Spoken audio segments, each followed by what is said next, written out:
నా తండ్రి నన్ను చూచి పరుగెడుతూ తెంచి నా పైబడి ఏడ్చెను. నవజీవమును గూర్చి ఇంటికి తోడ్కొని వెళ్ళి నన్ను దీవించెను. నా జీవిత కథయంత యేసు ప్రేమకు ధరలో సాక్ష్యమయ్యుండును. నా జీవిత కథయంతా యేసు ప్రేమకు ధరలో సాక్ష్యమయ్యుండును. మార్గము చూపుము ఇంటికి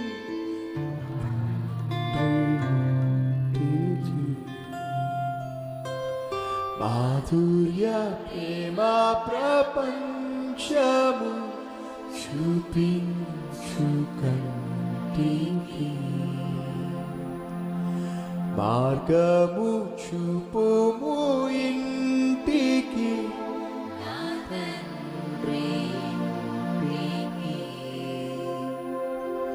మాధుర్య ప్రేమ ప్రపంచము చూపించు కంటికి.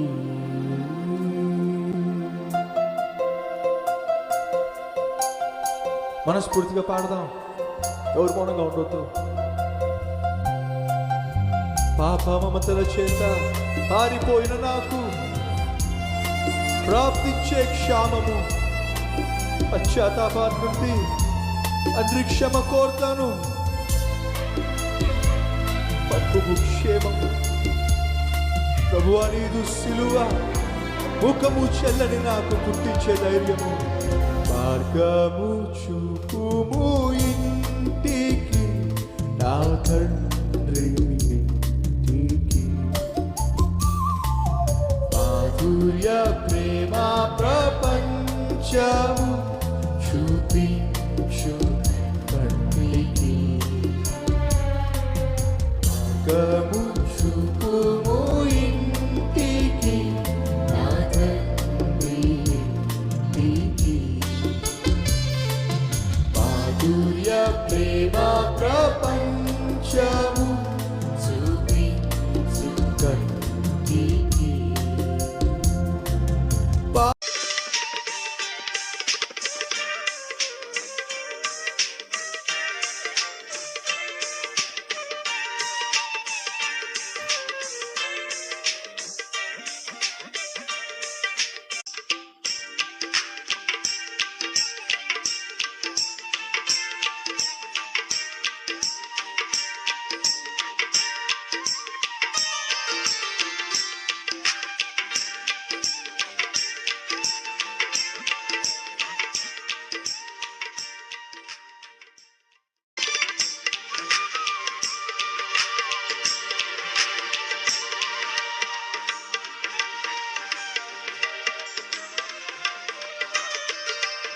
జీవించువారు ఇక మీదట, వ్యాపారం చేసేవాళ్ళు ఇక మీదట, ఉద్యోగం చేసేవాళ్ళు ఇక మీదట, చదువుకుంటున్న వాళ్ళు ఇక మీదట, కాపురం చేసేవాళ్ళు ఇక మీదట లేదు, ఒకటే ఉంది, జీవించువారు ఇక మీదట తమ కొరకు కాక తమ నిమిత్తము మృతి పొంది తిరిగి లేచిన వాని కొరకే జీవించుటకు. ఆయన సేవకుల కొరకని లేదు అక్కడ, అందరి కొరకు మృతి పొందినని నిశ్చయించుకొనుచున్నాము. ఇప్పుడు చెప్పండి, జీవిస్తాము అని దేవుడు నమ్మి, మనం యేసయ్య కోసం జీవిస్తాము అని నమ్మి, నీకోసం నా కోసం ఆయన ప్రాణం పెట్టాడు. ఇది వాస్తవం. 2 పేతురు రాసిన పత్రిక 3వ అధ్యాయము 2వ అధ్యాయం, 1 పేతురు 2వ అధ్యాయము 9వ వచనం. అయితే మీరు చీకటిలో నుండి ఆశ్చర్యకరమైన తన వెలుగులోనికి మిమ్మును పిలిచిన. ఇప్పుడు ప్రశ్న, మీలో ఎంతమంది చీకటిలో నుండి, పాపిష్టి జీవితంలో నుండి దేవుని చేత పిలువబడి వెలుగు సంబంధులుగా దేవుని బిడ్డలుగా జీవిస్తున్న వాళ్ళు ఎవరో చేయి చూపించండి.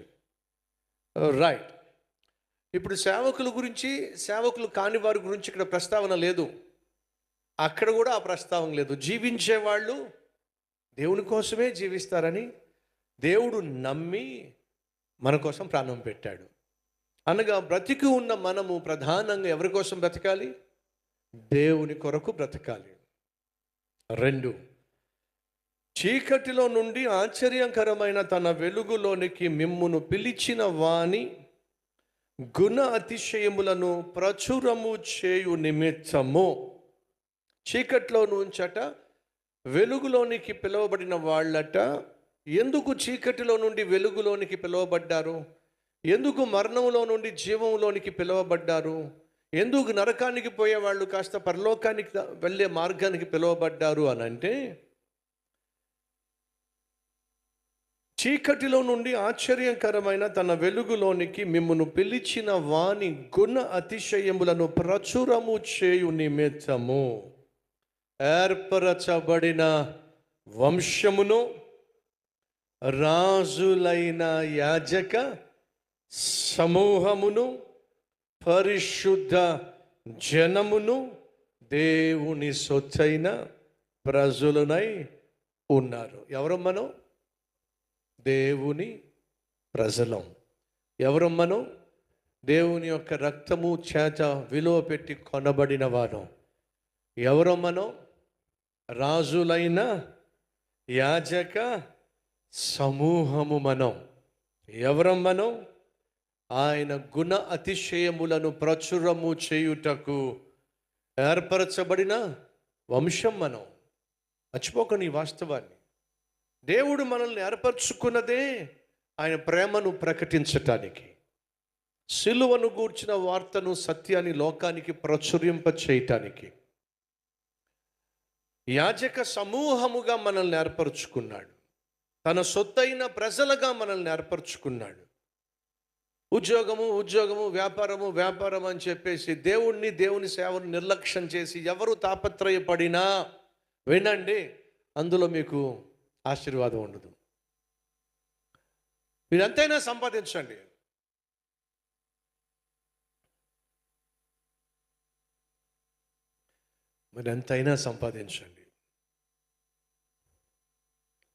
నువ్వు పడే తిప్పలు మాత్రం కుక్కలు కూడా చూడవు. మర్చిపోకండి.